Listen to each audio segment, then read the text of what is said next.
Like, all right, now we got Chris Trotter. So this when I heard about this, I was like, this is crazy. So this article was written by Victoria Law of Thorout and has been reprinted with permission. This is on the website of phyllislewis.subtract.com. Okay, so I gave them their shout outs.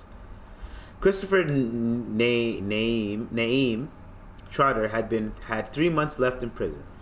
Then on February 1st, 1985, he tried to save another incarcerated man's life in a fight against white supremacists and was punished with over a century behind bars. In 1985, 23-year-old Trotter was finishing a 4-year prison sentence at the Indiana Reformatory, which is now known as the Pendleton Correctional Facility. He's been in there since they changed names, yo.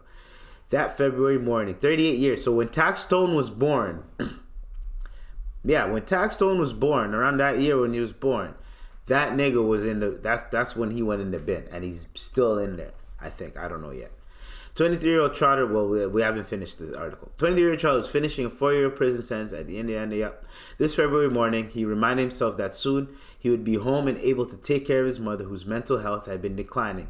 He was also looking forward to meeting his 3-year-old daughter at the time, who was born while he was in prison. I was a mama's boy, he told Truth Out. It was my, hold on. It was my beloved mother who always taught me to stand up for what was right, to never just stand by and watch acts of injustice take place. This is the 80s, so yes, obviously you're going to tell your child that.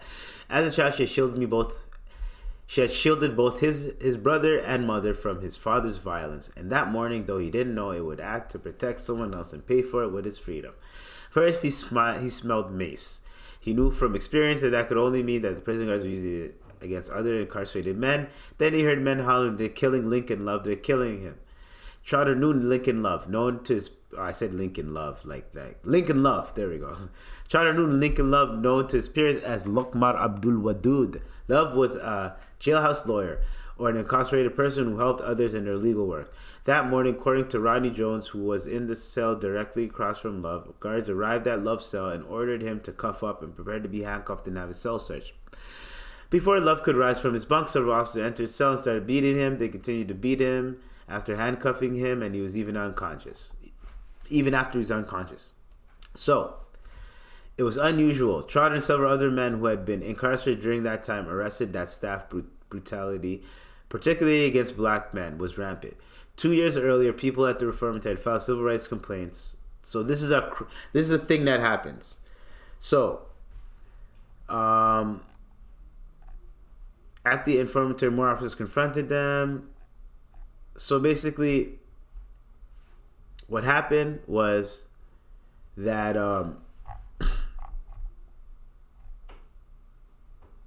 what happened is that they ended up infiltrating the shit that was happening. I think they took the guards hostage, right? So, and he protected this member. So apparently Trotter and a bunch of other men, including a man named Cole, they stabbed or slashed 7 staff members that morning. Prosecutors filed criminal charges against Trotter, Cole, Beck, Temba, and 3 other men. And then they ended up receiving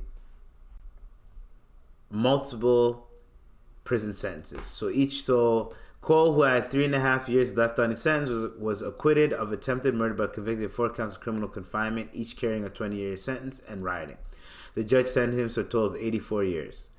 He spent 32 years and 5 months in solitary. God damn! In August 2017, he was allowed back in general population where he could have human contact.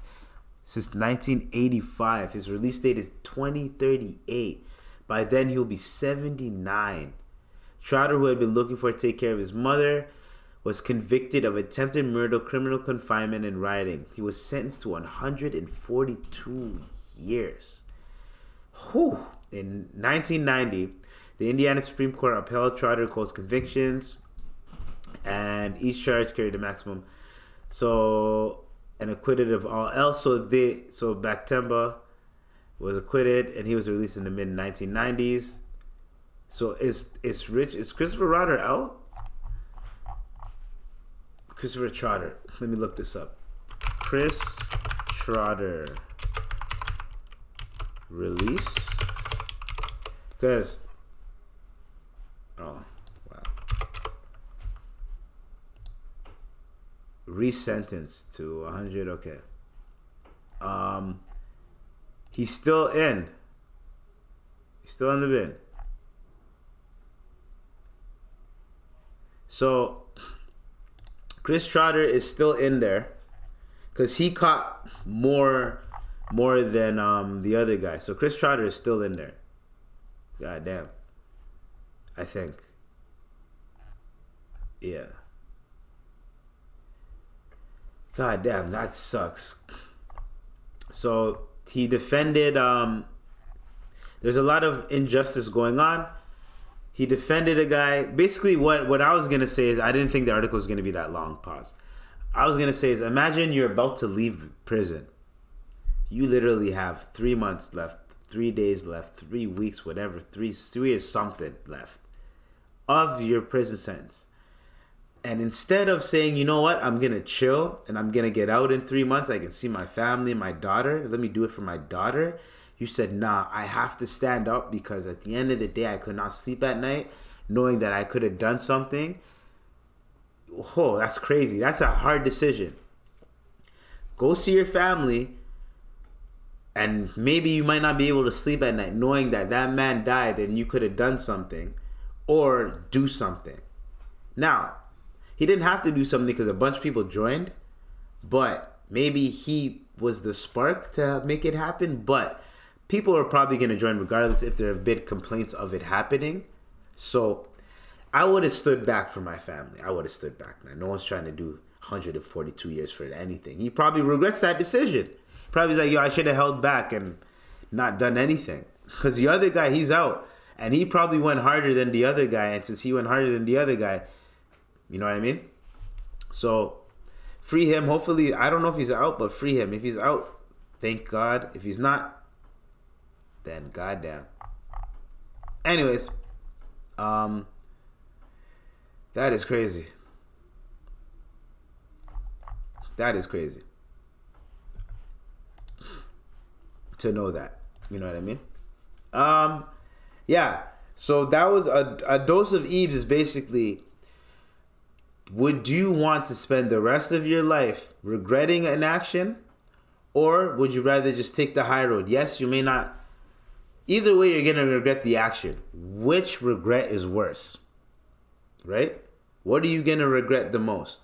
Are you going to regret not acting on the action? Or are you going to regret acting on that action? Right? Now, it depends.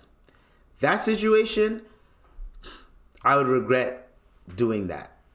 Trying to stand up because no matter what, there's in 1985, nigga, you are getting tried, convicted, everything.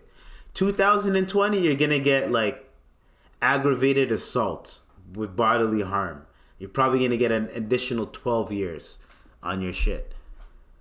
You're not going to get 142. You know what I mean? And the reason why you learn those lessons is 1985. But sometimes minding your business will help you get far in life. You're not a coward for minding your business is what I'm saying. You are not a coward for minding your business. Sometimes it's good to just walk away and look away. Because no matter what you do, someone is going to try to stop it or it's going to keep happening. You can't stop everything in life. Even though you were told, you know, when justice happens, you got to say something. There's only so much you can do. That situation, there's only so much you can do. You know what I mean? Because then they're setting an example. The moment you touch one of us, you're done. You're donezo. You touch one of us, you're catching years. So we can do whatever you want to you, but you touch one of us, you're catching them years. You're doing calendar years, your football numbers. So that's what I want to say with dose of Ebes.